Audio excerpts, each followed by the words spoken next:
Alors, je me présente, je suis Monsieur Plume-Régent, je suis chocolatier à mon compte depuis 20 ans et dans la chocolaterie depuis 35 ans.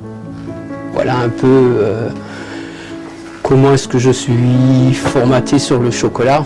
Comme dit pas mal de monde, ou bien ma femme, je suis tombé tout petit dans la marmite. Et alors je fais du chocolat depuis X années. Voilà. Alors on a une petite collection de moules à chocolat, l'une des plus belles d'Europe avec plus de 5321 pièces. Les premières pièces datent de 1820 et les dernières qui ont été fabriquées en 1960. La particularité des moules, c'est qu'au départ, c'était de gros moulistes français qui ont créé les plus beaux moules à chocolat. Et économiquement, les Allemands nous ont débauché nos moulistes. Et eux, ils ont développé au niveau mondial le moule à chocolat en métal. Voilà. Alors en tant que chocolatier, nous faisons plusieurs masses de pâtes de chocolat. On travaille avec 27 plantations différentes dans le monde qui servent à constituer nos 4 différentes pâtes de chocolat. Et nous travaillons avec une entreprise française pour la transformation des fèves en pâtes de chocolat. Alors nous avons le chocolat noir. Alors là nous avons une diversité de 21 sortes différentes de chocolat noir. À partir d'Amérique du Sud où vous avez les chocolats les plus cotés, les meilleurs aromatiquement. L'Afrique pour faire du volume avec la puissance cacaotée et chocolatée. Et tout ce qui nous vient après du nord de l'Australie en Océanie où nous avons des chocolats très typés, type fumé, qui sont naturellement du terroir. Après, nous avons breveté un chocolat au lait où nous avons fait la sélection de 3 variétés de fèves différentes, du sucre de canne qui nous vient de Cuba et le lait qui nous vient de la vache de la Jersienne. Après, nous avons du chocolat blanc qui est fait à 100% en base de beurre de cacao.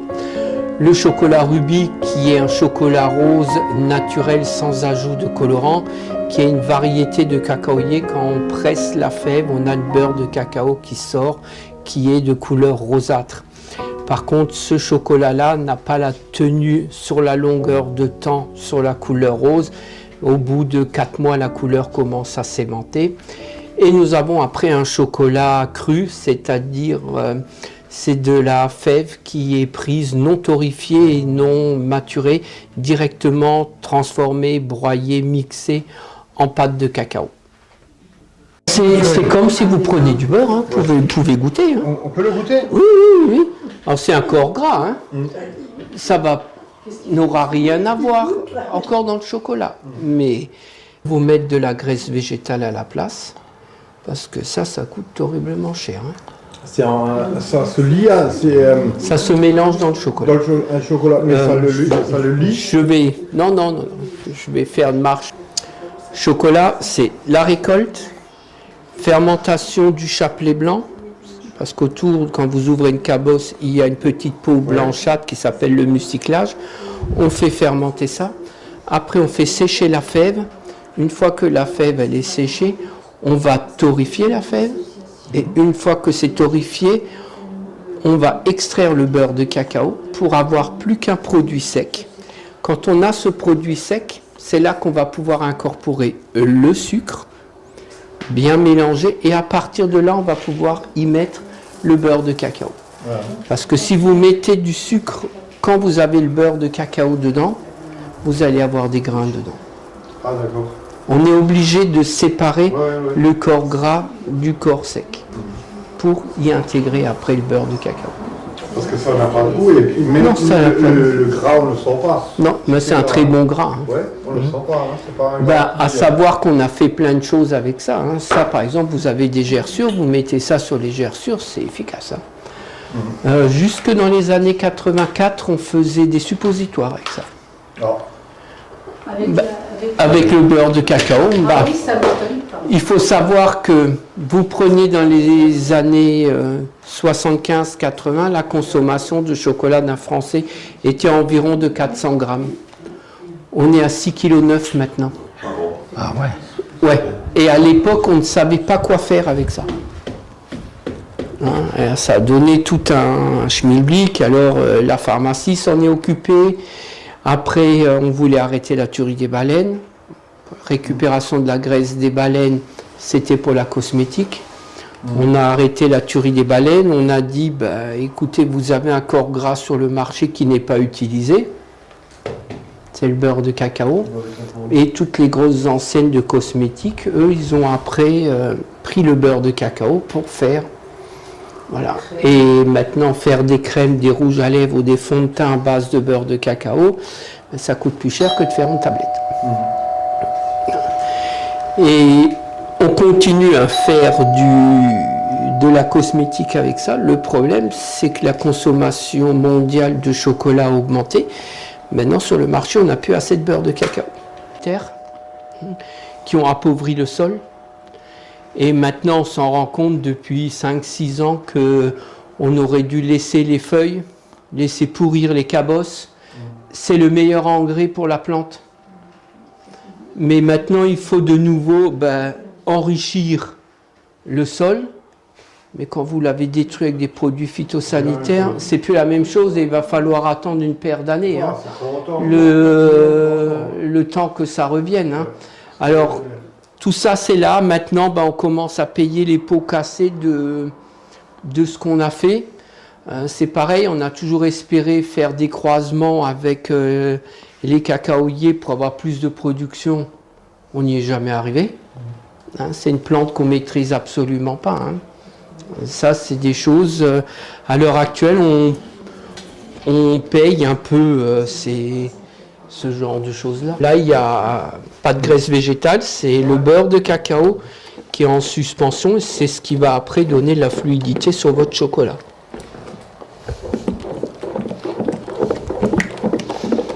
Et là, vous en mettez combien de grammes sur un kilo? Moi, je veux que ce soit du pur beurre de cacao. En moyenne, on est entre 48% et 52% de masse. Ouais.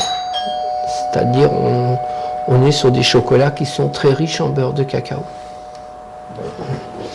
De l'huile, on n'en veut pas dedans. Ça n'existe pas une fois chez moi. Voilà. Ça vous donne un chocolat au lait? Oui. Alors, pour donner des explications, on a fait fondre notre chocolat entre 45 et 50 degrés. Au-dessus de 55 degrés, il faut savoir qu'on tue les flaminols et tout le magnésium dans le chocolat. Pardon? Tout le bon, ouais. Alors maintenant, on va effectuer une courbe de cristallisation, c'est-à-dire on a fait fondre notre chocolat à 50 degrés, on a séparé les molécules de la matière sèche de la matière grasse, on va les remettre ensemble. Alors pour du chocolat au lait, on va refroidir ça à 27 degrés. Quand on est à 27 degrés, on va le ramasser et on va le remonter de nouveau à 29 degrés. Et à partir de 29 degrés, on pourra travailler la matière. Alors on va prendre notre chocolat, on va le mettre sur la table et à partir de là, on va maintenant faire refroidir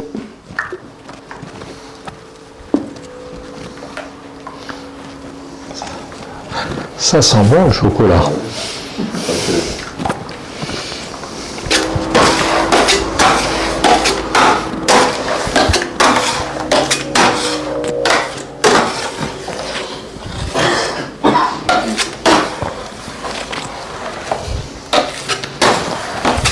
Et là, c'est juste que quand on arrive à 27 degrés, donc quand on voit, il a déjà changé de couleur.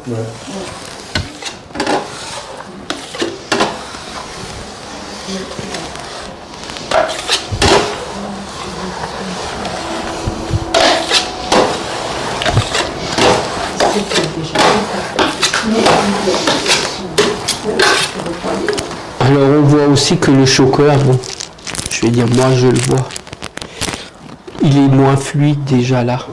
Ah oui. Vous savez pourquoi? Déjà parce qu'il refroidit, mais surtout à cause d'une chose, le taux d'hydrométrie il a changé vis-à-vis de hier. Le chocolat c'est un grand capteur d'humidité. Et vous le travaillez un peu autrement quand il y a beaucoup d'humidité que quand il fait sec.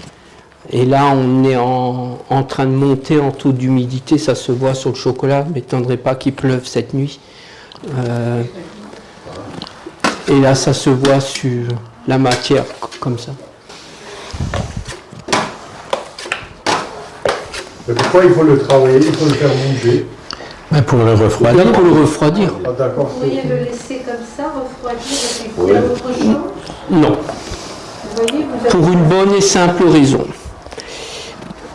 Vous allez avoir le chocolat qui va refroidir, durcir ce qui est contre la plaque de granit. Et après, vous allez avoir une granulation et au-dessus, ça ne sera pas froid. C'est-à-dire que vous allez refroidir votre chocolat de temps différents et vous aurez après plus jamais quelque chose qui sera vraiment très fluide. Là, comme ça, vous faites refroidir votre masse des deux côtés. Hein. Là, tout est mélangé. Le sucre, Le sucre, le lait, le beurre de cacao, tout est maintenant mélangé. Vous mesurez la température ou vous la voyez à l'œil? Parce que si vous videz toute la marmite, vu que la cristallisation elle est amorcée, dedans ça va donner un bloc, vous n'allez jamais pouvoir le réchauffer. Hein.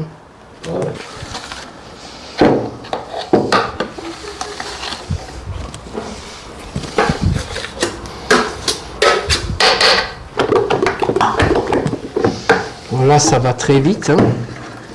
Ce qu'il ne faut pas oublier, c'est qu'on chauffe la ferraille. La ferraille continue à chauffer la matière. Et pour savoir si on est à la bonne température, il y a des choses qui sont toutes simples. Vous prenez un spodle, vous le coupez, vous faites comme une crème anglaise. Vous le coupez et le chocolat du haut ne doit pas descendre. C'est qu'il est bon. C'est qu'il est bon. Ça ne bouge plus. Et là, vous êtes à 29 degrés. C'est un métier, hein. On va prendre du chocolat. On va badigeonner notre moule. Alors, on ne met pas de couleur. Si on avait à mettre les couleurs, ça serait maintenant qu'on les met. Ah oui, vous mettez d'abord les couleurs.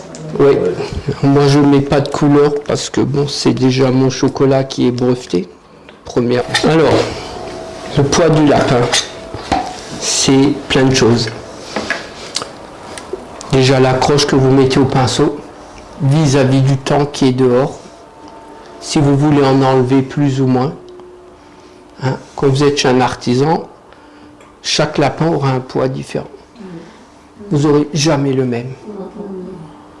Vous allez dans certaines entreprises, ben, ils ont des machines, ils ont des grandes plaques de moule, le chocolat il est injecté dedans, c'est fermé, ça tourne autour d'une araignée, ils auront tous toujours le même poids. Chez un artisan, ça vous n'aurez pas. On pèse après chaque moulage, quand ils sont terminés, on les pèse et ils ont chacun des poids et des prix différents. Comme ça, on ne triche pas le client. Le client, il achète son poids de chocolat. Il faut que je mette mes brilles, parce que ça va au milieu. So. Et à partir de là, on va prendre notre chocolat. On remplit notre moule. Complètement. Complètement. De couler. Et à partir de là, vous allez avoir l'épaisseur qu'il y aura dans le moulage. Après, à force de faire, vous connaissez un peu vos moules, vous voyez un peu où est-ce que vous en êtes. Voilà. Complètement. On entend déjà que ça s'ouvre. Vous enlevez. Et le fond, il se fait maintenant automatiquement. Après le fond, on prend, on étale Ah oui. une couche et on pose dessus. On va faire de moins en moins. Non. Après, il y a le tourisme. Ah, oui. Après, il y a seulement Noël. Et après, vous avez Saint-Valentin et Fête des Mères. Après, le tourisme, ça représente à peu près 40 000 tablettes sur l'année. Ah ouais. Ah ouais, quand même. Ouais, on accueille environ 120 bus dans l'année. Ici sur place ou non? Ah non, ici sur place. À la chocolaterie, on accueille entre 100 et 120 bus. Oui. Ah. Vous avez 50 personnes des fois. 70 jusque 70.